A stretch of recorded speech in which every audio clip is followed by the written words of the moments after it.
नमस्कार साथियों, मैं हूं Kumar Gaurav. Star education official में आप सभी का स्वागत है डेली करेंट अफेयर के अंदर। आज के करेंट अफेयर और आज के मुख्य दिवस को देखने से पहले हम लोग आज जो पिछले डे में जो क्वेश्चन दिया गया था SW के तौर पे उसे पहले क्लियर कर लेते हैं, फिर आगे बढ़ते हैं आज की खबर की ओर। क्वेश्चन था पैक्स सिलिका का सबसे अच्छा वर्णन इस प्रकार किया जा सकता है। हिंद प्रशांत क्षेत्र में अमेरिका के नेतृत्व वाला सैन्य संगठन, कृषि पर केंद्रित एक व्यापार समझौता, ऑप्शन सी अमेरिका के नेतृत्व वाली आर्थिक सुरक्षा और प्रौद्योगिकी साझेदारी, डी एक संयुक्त राष्ट्र समर्थित डिजिटल गवर्नेंस फ्रेमवर्क। इसका जो सही उत्तर है वो है ऑप्शन सी अमेरिका के नेतृत्व वाली आर्थिक सुरक्षा और प्रौद्योगिकी साझेदारी है, और इसके अंदर जो भारत को भी आमंत्रित किया गया। नेक्स्ट न्यूज़ है जो छुटा हुआ था, झारखंड राज्य ने 25 साल बाद, झारखंड राज्यों का जो है बने हुए 25 साल बाद जो है जनवरी 2026 में पीसा नियमों का अधिसूचित किया गया, जिससे जनजातीय स्वशासन को अपनी जो 5th शेड्यूल है 5वीं अनुसूची क्षेत्रों तक विस्तारित किया गया। नेक्स्ट न्यूज़ है आपका, हाल ही में सरसों के फसल ओरोबैंच इजिप्टियाका के संक्रमण के लिए अति संवेदनशील हो गई हैं।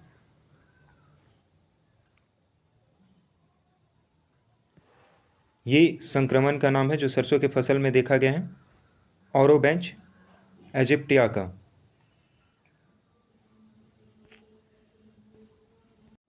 नेक्स्ट न्यूज़ है, हाल ही में राष्ट्रीय बांध सुरक्षा प्राधिकरण ने बारगी बांध में सुरक्षा की चिंताओं को लेकर के नर्मदा घाटी विकास प्राधिकरण को कारण बताओ नोटिस जारी किया है। यहाँ पर जो बारगी बांध के ऊपर थोड़ा सा चिंता जाहिर किया गया है, थोड़ा ये ओल्ड हो चुका है, उसको लेकर के नोटिस जारी किया गया है। आपको कमेंट में ये बताना है कि ये जो बारगी बांध है ये कौन से स्टेट में है।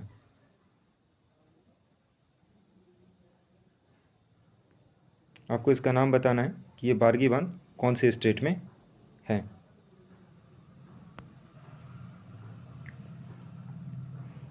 नेक्स्ट न्यूज़ है, राजस्थान में बामनवास कांकर पंचायत पूरी तरह से जो जैविक रूप में प्रमाणित होने वाला राज्य का पहला ग्राम निकाय बन गया है। तो इस बामनवास कंकर पंचायत जो है ये राजस्थान का, यहाँ पर अब जैविक रूप से जो खेती किया जाएगा, और ये पूरे राज्य के अंदर पहला ग्राम निकाय ऐसा बन गया है जो जैविक खेती करेगा पूरे गांव के अंदर। यहाँ पर किसी भी तरीके का फर्टिलाइज़र वगैरह या खाद वगैरह यूज़ नहीं किया जाएगा, पूरा जैविक खेती होगा। नेक्स्ट न्यूज़ है आपका, भारत ने डीप टेक स्टार्टअप एक्सटेरा रोबोटिक्स द्वारा जो है वो विकसित देश के पहले पैर वाले मोबाइल मैनिपुलेटर स्कॉर्प के अनावरण के साथ उन्नत रोबोटिक्स में एक प्रमुख मील का पत्थर चिन्हित किया है और इसे हासिल किया है। इसका नाम याद रखिएगा, डीप टेक स्टार्टअप एक्सटेरा रोबोटिक्स द्वारा विकसित किया गया है। ये देश का जो है वो पहला मोबाइल मैनिपुलेटर स्कॉर्प है, इसका अनावरण किया गया है। वहीं नेक्स्ट न्यूज़ है, 16 जनवरी को जो है राष्ट्रीय स्टार्टअप दिवस मनाया जाता है, नेशनल स्टार्टअप डे सेलिब्रेट किया जाता है।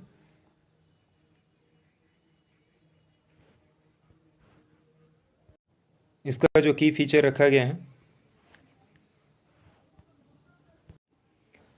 इसके अगर की फीचर की बात करें तो वो जो है ये इनिशिएटिव फोकस्ड है on ease of business, simplified compliance, और उसके बाद self certification, single window clearance और टैक्स बेनिफिट इसके अंदर ये भी देखने को मिलेगा, टैक्स बेनिफिट भी दिया जाएगा। स्टार्टअप इंडिया जो है ये 16 जनवरी 2016 को प्रधानमंत्री द्वारा नवाचार को बढ़ावा देने के लिए, उद्यमिता को बढ़ावा देने के लिए, निवेश संचालित विकास को सक्षम करने के लिए एक परिवर्तनकारी राष्ट्रीय कार्यक्रम के रूप में शुरू किया गया था और ये एक दशक पूरा कर चुका है, क्योंकि 2016 में स्टार्ट हुआ तो अभी 2026 है, तो दशक हो चुके हैं। तो ये थोड़ा इम्पोर्टेंट हो जाता है, तो इसको याद रखना है।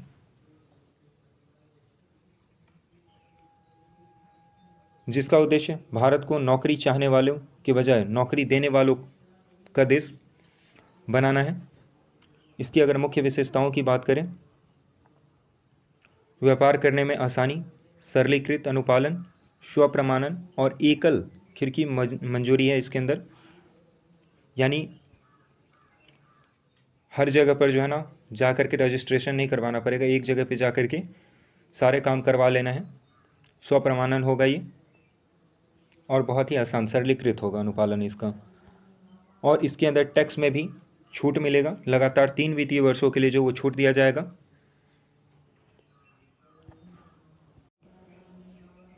वहीं पर न्यू स्टार्टअप के लिए जो है सरकार ने 10,000 करोड़ का जो है फंड ऑफ फंड्स प्रारंभिक चरण की जो है समर्थन किया है।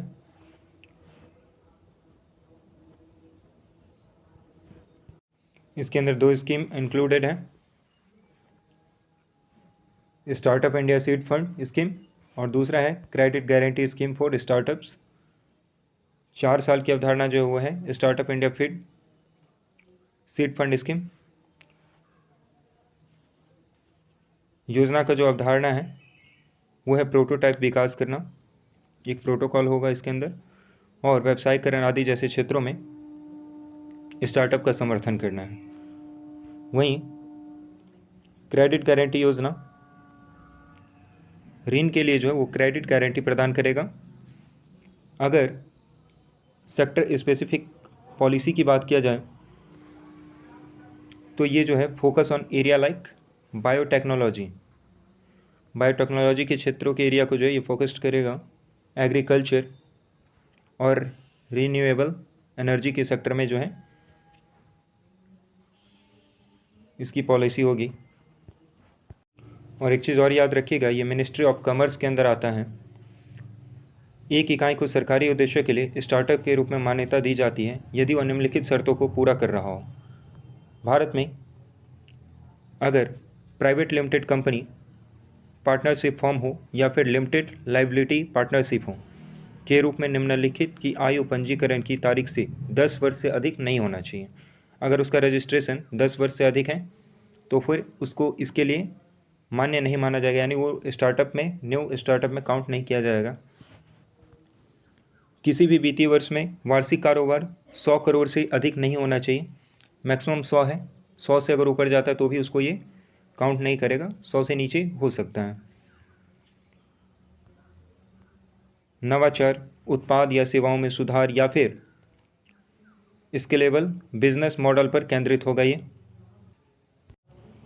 नेक्स्ट है शहरी सरकारी बैंक से रिलेटेड। आरबीआई ने प्लान किया है कि जो अर्बन कॉरपोरेटिव बैंक्स हैं उसको फिर से जो है लाइसेंस जारी करेगा। इसकी जो है प्रस्ताव दिया गया है। एक होता है कमर्शियल बैंक और दूसरा होता है कोऑपरेटिव बैंक्स। कमर्शियल बैंक का जो काम होता है वो होता है प्रॉफिट जनरेट करना, लेकिन कोऑपरेटिव जो है इसका काम होता है पीपल टू पीपल कनेक्टिविटी। और इसे आरबीआई ने बंद कर दिया था और यहाँ पे 20 साल हो चुके हैं। 20 साल बाद जो है इसको फिर रीलाइसेंसिंग करने का जो है वो प्रस्ताव दिया है, आरबीआई के द्वारा दिया गया ये। तो ये थोड़ा इम्पोर्टेंट हो जाता है, तो इसे थोड़ा आराम से देखेंगे। सहकारी बैंक की अगर बात करें तो इसे व्याख्या नहीं किया जा सकता है, औपचारिक रूप से परिभाषित तो नहीं किया जा सकता, लेकिन ये शहरी और अर्ध शहरी क्षेत्रों में स्थित प्राथमिक सहकारी बैंकों को संदर्भित करता है, जिसके तहत सहकारी ऋण समिति 1904 में अधिनियमन लॉर्ड कार्जन के कार्यकाल के दौरान आया था और 1912 के अधिक व्यापक सहकारी समिति अधिनियम को भी अधिनियमित किया गया था।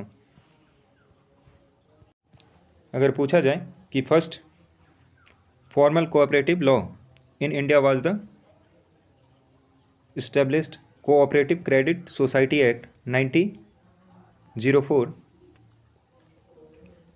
और फिर इसको जो है इनेक्टेड किया गया था कॉम्प्रिहेंसिव कोऑपरेटिव सोसाइटीज़ एक्ट 1912 के तहत लॉर्ड कार्जन के कार्यकाल में।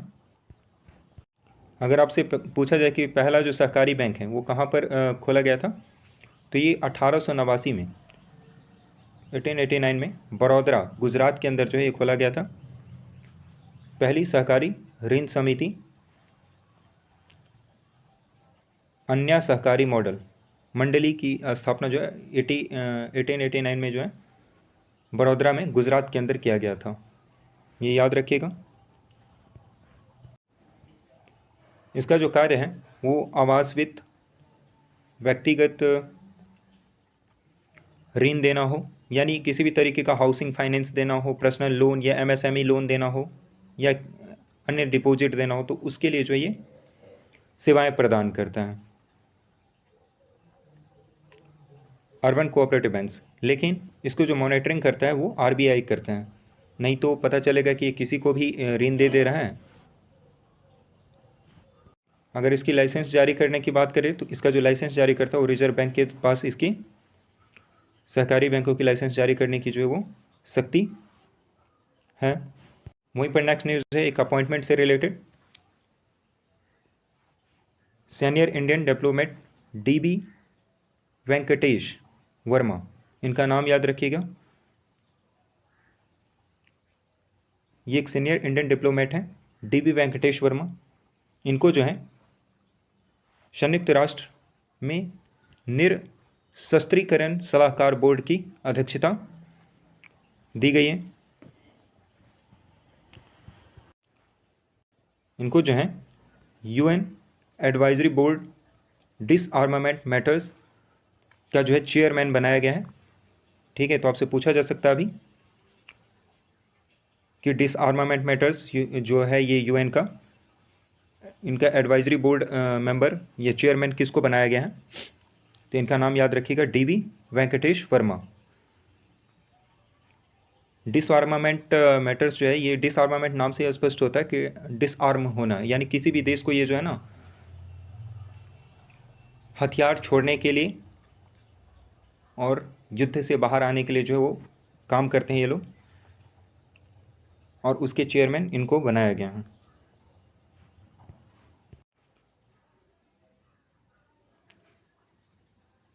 अगर हम बात करें डिसआर्मामेंट मामलों का जो सलाहकार बोर्ड, इसकी स्थापना 1978 में किया गया था और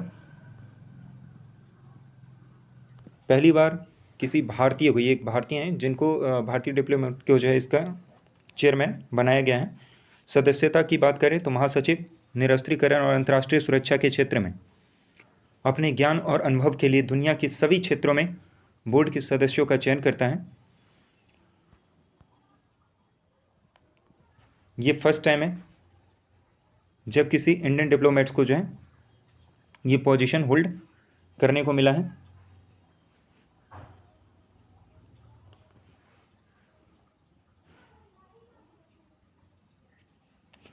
सलाहकार बोर्ड एक वर्ष में जो है 2 बार सत्र आयोजित करता है, जो न्यूयॉर्क और जिनेवा के बीच बारी बारी से होता है। अगर इसकी मुख्यालय की बात किया जाए तो इसका जो मुख्यालय है वो न्यूयॉर्क में है।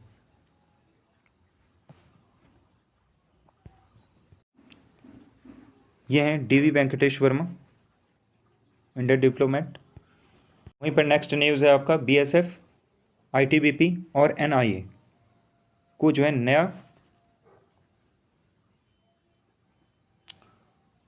प्रमुख मिला है। इसमें सबसे पहले हैं राकेश अग्रवाल, इनको जो है अपॉइंट किए गए हैं डायरेक्टर जनरल डीजी के तौर पे एनआईए का, और ये 2028 तक रहेंगे अपने पद पे।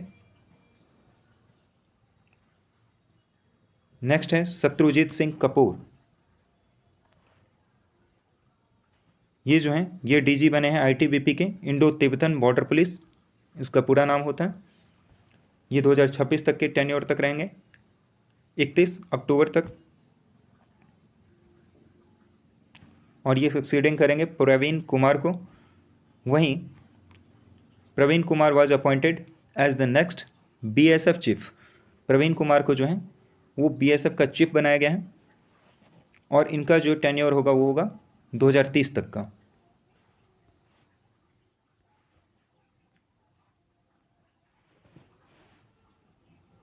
इनका नाम याद रखिएगा क्योंकि ये अपॉइंटमेंट जो है डिफेंस सेगमेंट से और बहुत ही इंपॉर्टेंट है, पूछा जा सकता है।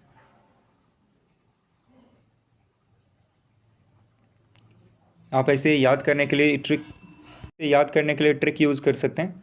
जो रक्षा करता है वो राकेश अग्रवाल है, यानी एनआईए। और जो शत्रु को जीतता है, सबसे बड़ा शत्रु कौन है? चाइना। और शत्रु से जो जीतता है वो है शत्रुजीत सिंह। आईटीबीपी यानी इंडो तिब्बतन, चाइना के बॉर्डर से इंडो तिब्बत बॉर्डर है। इंडो तिब्बतन बॉर्डर पुलिस का जो है वो डीजी कौन है? शत्रुजीत सिंह कपूर। और तीसरा नाम याद रख सकते हैं आप, प्रवीण कुमार, बीएसएफ के चीफ हैं। हरियाणा के पूर्व डीजीपी जो है शत्रुजीत सिंह कपूर को 31 अक्टूबर 2026 तक भारत तिब्बत सीमा पुलिस के महानिदेशक के रूप में जो है वो नामित किया गया है। और ये जो है प्रवीण कुमार के उत्तराधिकारी होंगे।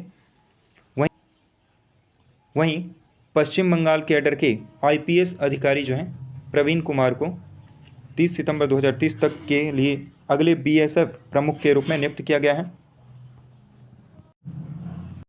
अगर एनआईए की बात करें तो इसकी जो एस्टेब्लिशमेंट हुआ था वो under NIA act 2008 following the 26/11 Mumbai terrorist attack के द्वारा किया गया था। 26/11 जो मुंबई में हमला हुआ था ताज होटल पे, उसके बाद इसको अधिनियमित किया गया था 2008 में। इस एजेंसी की स्थापना की गई थी। अगर इसका ऑब्जेक्टिव देखें, उद्देश्य देखें, तो ये जो है उन अपराधों की जांच करना है, उन पर मुकदमा चलाना है जो भारत की संप्रभुता, सॉवरेनिटी, सिक्योरिटी और इंटीग्रिटी या फिर friendly relation with foreign state जो है या फिर इंटरनेशनल ट्रीटीज़ को किसी भी तरीके से खतरा पहुंचाता है, उस कंडीशन में इनको जो है जा करके वहाँ पर जांच करना है, इन्वेस्टिगेशन करना होता है। अगर इनकी हेडक्वार्टर की बात करें तो गुवाहाटी और जम्मू में है जो है 2 क्षेत्रीय कार्यालय इनके हैं और साथ ही नई दिल्ली में इसका हेडक्वार्टर है।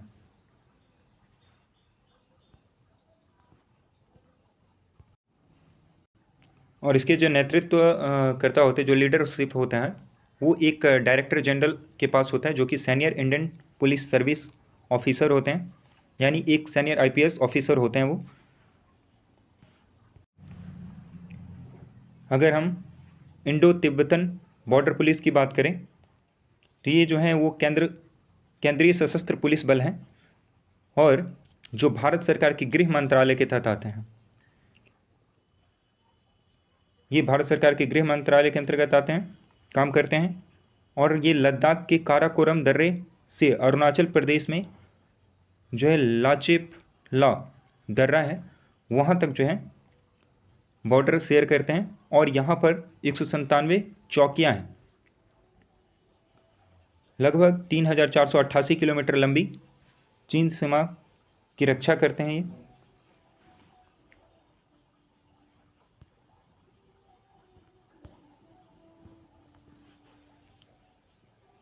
आईटीबीपी की जो स्थापना किया गया था वो 1962 में जो वॉर हुआ था इंडिया और चाइना के बीच, उसको मद्देनज़र चीन में तिब्बत स्वायत्त क्षेत्रों के साथ भारत की सीमा पर तैनाती के लिए की गया था।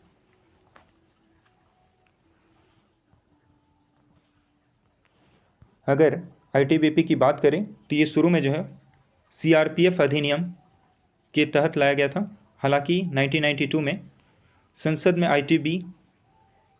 आईटीबीपीएफ अधिनियम लागू किया गया।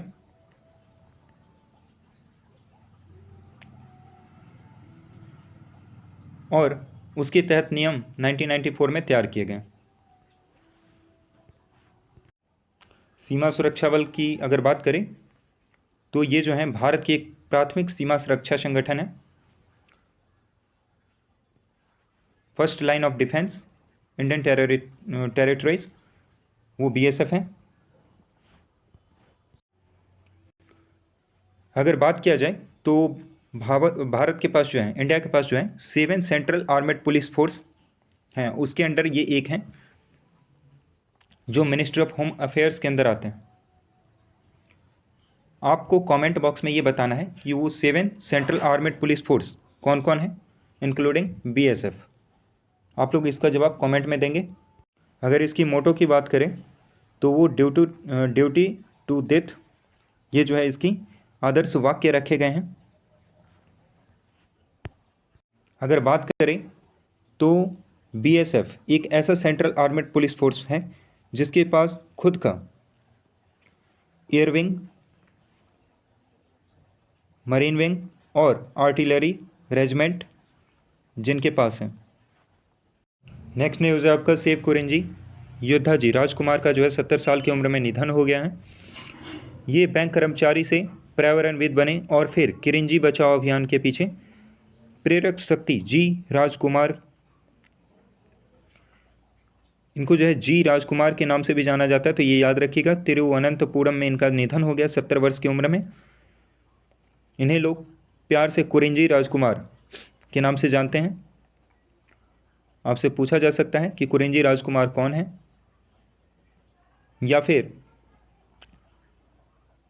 सेव कुरिंजी योद्धा कौन है जिनका हाल ही में निधन हो गया है। उनका नाम है जी राजकुमार। इनका नाम याद रखिएगा। ये है कुरिंजी फूल, ये जो देख रहे हैं यहाँ पर।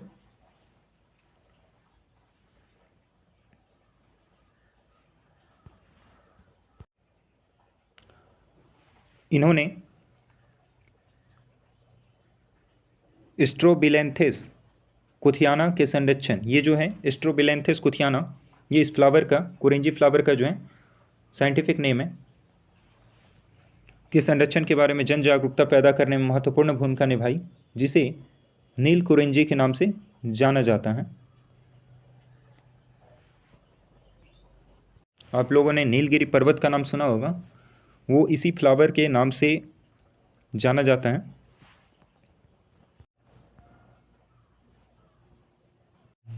अगर नील कुरिंजी फ्लावर की बात करें तो ये बैगनी कलर का जो है वो फूल होता है, पर्पल फ्लावर होता है, और ये 12 साल में एक बार खिलता है। दक्षिण पश्चिम भारत में लगभग 1340 से लेकर के 2600 मीटर के ऊंची वाले शोला घास के मैदान के लिए स्थानिक ये फूल है। सिर्फ इसी क्षेत्रों में ये पाया जाता है। मुख्य रूप से पश्चिमी घाट में पाया जाता है। पूर्वी घाट यरकौड में एक उप जनसंख्या है इसका। इसके पूरे जीवन चक्र में ये सिर्फ एक ही बार फूल और फल अपने जो है जीवन चक्र के अंत में देते हैं। ये तुल्यकालिक द्रव्यमान खिलना माना जाता है। नीलगिरी पहाड़ियों को उनका नाम जो है ब्लू माउंटेन इसी के नाम पर दिया गया है। उम्र की गणना करने के लिए पलियान जनजाति द्वारा उपयोग किया जाता है इसको। वहीं नेक्स्ट न्यूज़ है पीएम केयर्स फंड को आरटीआई कानून के तहत निजता का अधिकार। दिल्ली हाईकोर्ट ने कहा है कि व्यक्तिगत या फिर किसी तीसरे पक्ष का जो इन्फॉर्मेशन है वो जानकारी प्रकटीकरण को तब तक छूट देता है जब तक कि वह एक सार्वजनिक हित स्थापित न हो जाता है।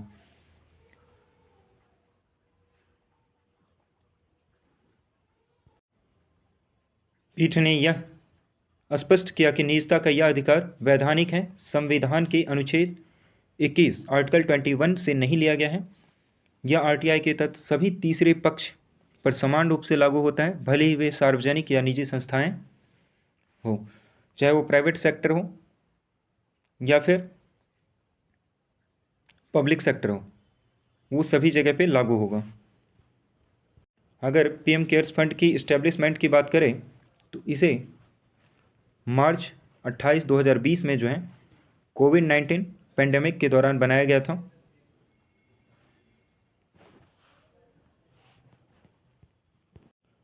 इसे जो बनाया गया था वो कोरोना वायरस के प्रकोप और इस तरह की जो महामारी वगैरह फैलती है उसकी स्थिति के खिलाफ रोकथाम और राहत के प्रयासों के लिए बनाया गया था। इसे पब्लिक चैरिटेबल ट्रस्ट के रूप में पंजीकृत किया गया था। वहीं पर नेक्स्ट न्यूज़ है, लुधियाना के पीयू ने रचा इतिहास। ये जो है ब्रिक्स नेटवर्क यूनिवर्सिटी में शामिल होगा एकमात्र भारतीय राज्य कृषि विश्वविद्यालय है ये, जो ब्रिक्स नेटवर्क यूनिवर्सिटी में शामिल होने वाला है।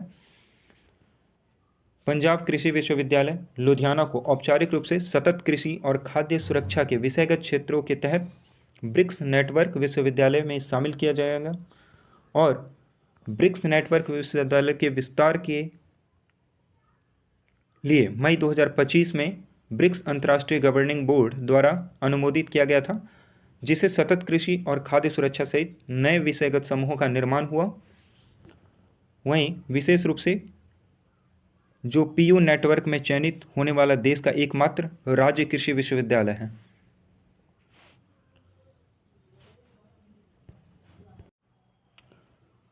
उत्तरायण ये जो है गुजरात के अंदर जो है मकर संक्रांति के दौरान सेलिब्रेट किया गया है। इसमें करुण अभियान पशु और पक्षी कल्याण के लिए गुजरात की एक पहल है, जिसमें वन्यजीव बचाव कार्यों में पशु चिकित्सक और प्रशिक्षित स्वयंसेवक शामिल हैं।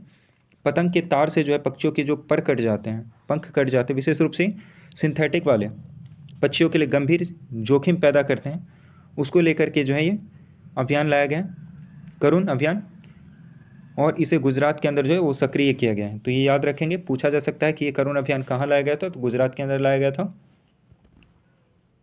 वहीं पर नेक्स्ट न्यूज़ है आपका, FDA ने दुर्लभ मैनकिस रोग के लिए जो है जाइक्यूबो को मंजूरी दी है। अमेरिकी खाद्य एवं औषधि प्रशासन ने हाल ही में बाल रोगियों में जो केस से रिलेटेड प्रॉब्लम होता है उसमें मैनकिस रोग के लिए पहले उपचार के रूप में जाइक्यूबो यानी कॉपर हिस्टिडिनेट की मंजूरी दी है।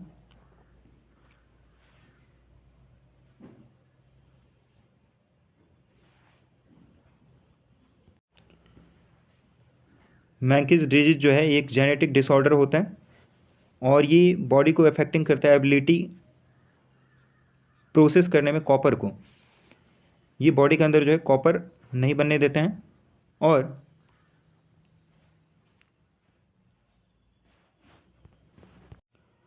ये जो होता है कॉज्ड होता है म्यूटेशन इन द ATP7A। ये जो है वो एक्स गुणसूत्र जो होते हैं, एक्स क्रोमोसोम का एक जीन है और ये इम्पैक्ट करते हैं बॉडी के ट्रांसपोर्ट्स और मेंटेनेंस कॉपर लेवल्स को, जिससे शरीर में जो है वो तांबे का परिवहन स्तर को बनाए रखता है और उसको ये प्रभावित करता है, जिस वजह से बॉडी का जो रिक्वायर्ड होता है वो बहुत ही स्मॉल अमाउंट में जो होता है, बहुत ही छोटी मात्रा में, बहुत ही कम मात्रा में जो होता है वो कॉपर का मांग होता है बॉडी के अंदर, और वो बहुत सारे वेरियस फंक्शंस के लिए जो ऑपरेट करने के लिए काम में आते हैं। जैसे कॉपर चायचप मस्तिष्क के कामकाज को लेकर के, रक्त वाहिका जो होता है ब्लड फ्लो जो होता है उसको, रक्त की जो कोशिका होते हैं ब्लड सेल जो होते हैं उसको गठन करने के लिए, जो घाव किसी के हो जाते हैं, किसी तरीके से चोट लगता है और घाव को भरने में ये जो प्रतिरक्षा प्रणाली में मदद करता है। कॉपर शरीर में आयरन के प्रयोग करने योग्य रूप में बदलने में भी मदद करता है और अगर इसकी डिफिशियंसी किसी को हो जाएगा तो वो फिर आयरन प्रयोग करने योग्य नहीं बन पाएगा, जिससे उसको फिर बहुत सारे दिक्कत आ सकते हैं, हेयर रिलेटेड या फिर और भी सेल रिलेटेड या फिर किसी भी तरीके के स्किन रिलेटेड प्रॉब्लम उसके अंदर देखने को मिल सकता है। क्योंकि ये जो स्थिति होती है वो तांबे को सही उपयोग करने से रोकती है। मैनिकस रोग मस्तिष्क और तंत्रिका तंत्र को गंभीर नुकसान पहुंचाता है और बच्चों के विकास को भी नुकसान पहुंचाता है। यह ज़्यादातर पुरुष शिशुओं में होता है और मोटे गांठदार बालों, जिसे किंकी हेयर डिजीज़ भी कहते हैं, उपनाम के साथ बढ़ने और पनपने में विफलता की विशेषता है ये। मैनकिस डिजीज जो है कोई इलाज नहीं है इसका पहले से, लेकिन तांबे के साथ प्रारंभिक उपचार लक्षणों को कम करने और जीवन को लंबा करने में ये मदद कर सकता है। और इसे जो बनाया गया है,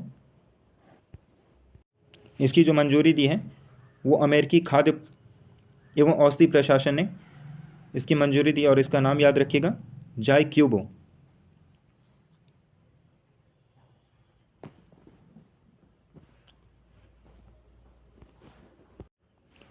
अब इसके इलाज में ये यूज़फुल होगा। नेक्स्ट न्यूज़ है आपका, लद्दाख में जमी हुई जास्कर नदी पर बहुप्रतीक्षित चादर ट्रैक को अपर्याप्त बर्फ बनने के कारण स्थगित कर दिया गया है, जिससे साहसिक खेल में भाग लेने के लिए उत्सुक ट्रैकर्स निराश हो गए हैं। जास्कर नदी के बारे में जानते हैं थोड़ा बहुत। यह सिंधु नदी का जो है एक प्रमुख बाएं किनारे की सहायक नदी है, जो पूरी तरह से जो है उत्तरी भारत में केंद्र शासित प्रदेश लद्दाख के भीतर बहती हैं, और यह उत्तर पश्चिम हिमालय में सुदूर जास्कर घाटी से बहती हैं।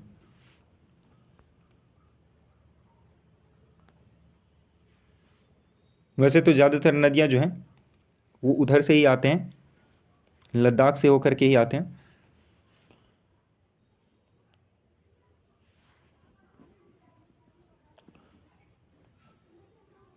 जास्कर नदी की जो है दो मुख्य विशेषता है, एक डोडा है जिसका मुख्य स्रोत पांसीला दर्रे से के पास से है, वही दूसरी शाखा कर्गयाग नदी है जो कि सिंगोला पास से जो है वो निकलती है। तसरप नदी ये जो है बार लाचाला पास से निकलती है।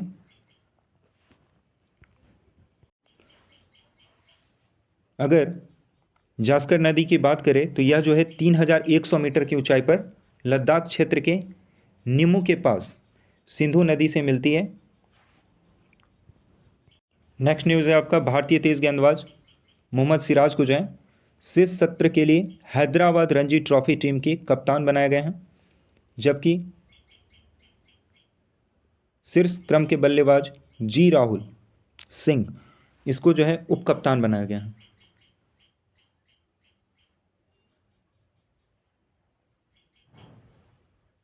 हैदराबाद रणजी ट्रॉफी टीम के कप्तान मोहम्मद सिराज को बनाया गया है, वही उप कप्तान जी राहुल सिंह को बनाया गया है, तो इनका नाम याद रखिएगा। स्पोर्ट्स हैं ये। वहीं नेक्स्ट न्यूज़ है, ऑस्ट्रेलिया की कप्तान एलिसा हिली ने अंतर्राष्ट्रीय क्रिकेट से संन्यास की घोषणा की है। ये जो है महिला क्रिकेट टीम की 15 साल के मुख्य आधार और बाद में इनकी कप्तान एलिसा हिली ने घोषणा की है। हिली पहले भी T20 अंतर्राष्ट्रीय मैचों से संन्यास की घोषणा कर चुकी हैं, तो इनका नाम याद रखिएगा, एलिसा हिली। आज का क्वेश्चन है आप लोगों का, भारत में स्थापित पहली सहकारी ऋण समिति कौन सी थी? A Bombay mercantile cooperative bank, B Anyonya Sahakari Mandali, C Saraswati Sahakari bank, D Baroda central cooperative bank. दूसरा क्वेश्चन है, निरस्त्रीकरण मामलों पर सलाहकार बोर्ड का मुख्यालय कहाँ स्थित है? जिनेवा, वियना, हैग, न्यूयॉर्क। क्वेश्चन नंबर 3 है, किसे 31 अगस्त 2028 तक के कार्यकाल के लिए नेशनल इन्वेस्टिगेशन एजेंसी NIA का डायरेक्टर जनरल नियुक्त किया गया है? Option A Shatrujeet Singh Kapoor, B Praveen Kumar, C Rakesh Agrawal, D Sanjay Arora. Next question है, कोरोना अभियान किस भारतीय राज्य में शुरू किया गया था? Option A Gujarat, B Rajasthan, C Maharashtra, D Madhya Pradesh. साथियों, डेली करंट अफेयर के महत्वपूर्ण क्वेश्चन यहाँ से हर रोज़ लिया जाता है। अगर आप चैनल पर नए हैं और यहाँ तक बने हुए हैं तो चैनल को सब्सक्राइब कर लीजिएगा, इसमें कोई चार्ज नहीं लगता है। बहुत ही मिनी सेकंड में सब्सक्राइब हो जाता है। साथ में बेल आइकन होगा, उसको भी दबा लीजिएगा। अगर कोई पढ़ने लिखने वाले साथी हैं तो उनके साथ इसको साझा कर लीजिए और इसे लाइक कर दीजिए। किसी भी तरीके का क्वेरी हो तो आप कमेंट कर सकते हैं। और आज के लिए इतना ही, धन्यवाद।